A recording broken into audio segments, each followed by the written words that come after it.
colleague is with us for more details. Shiv, sketchy information right now. Give us a sense of the information that you have. What is it that you picked up just yet?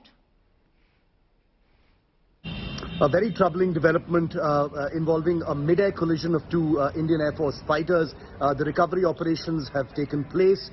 Two pilots, we understand, are safe right now, but there is news that it may not be, completely good news as far as the condition of the other crew is concerned, but we're still awaiting an official word from the Indian Air Force at this point of time. This was a mid-air collision during a routine Air Force exercise that was taking place between Mirage 2000 fighters, Su-30 fighters and certain other types, including helicopters, as part of a routine Air Force exercise taking place between Rajasthan, Madhya Pradesh and certain other air bases as part of the Southwestern Air Command and the Central Air Command. But what we do know is that this was a routine exercise. All manner of maneuvers were being performed by pilots as part of this war game, but nothing out of the ordinary. Fairly routine, something that happens every week. But what precisely must have happened is not yet known. It is true that pilots and their aircraft have to fly sometimes very, very close to each other as part of these war games. But the possibility of a mid-air collision is an inherent risk in aerial exercises of this kind. But Indian Air Force pilots are highly qualified, so something must have gone drastically wrong, for the two aircraft to actually collide in this manner. The images that we're getting from the ground are quite disturbing at this point of time, but recovery operations by the local administration is on at this point to make sure that the local populations are also safe.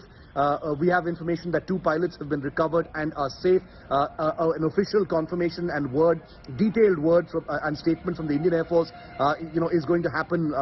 As we speak, there will be more information coming in from the Indian Air Force. But the Mirage 2000 is an 80s aircraft that India had acquired in the 80s. They performed amazingly through many operations. Remember, it was Mirage 2000s that won the Kargil war for us as far as air power was concerned. They also were used for the Balakot airstrikes. The Su-30 aircraft, Su-30 fighter, is a heavy air dominance fighter that the Indian government had started acquiring, in the late 90s, early 2000s. It's the fighter that India operates in the largest numbers. As a matter of fact, it's of Russian origin. The Mirage is a French aircraft. Both aircraft, in many ways, the backbone of India's fighter strength, but a collision of this kind is an extremely troubling occurrence. It doesn't happen very often. The possibility of it, like I said, is always there, but how this happened will only be known once a court of inquiry goes into the flight data recorders, the cockpit voice recorders of both the aircraft, or all of the information that will be available from the ground control, etc. And that's a long and laborious process. Right now, the focus will be on the safety of the pilots and to make sure that people are safe on the ground at this point of time. Very, very unfortunate that the Indian Air Force has possibly lost some people and definitely lost two aircraft.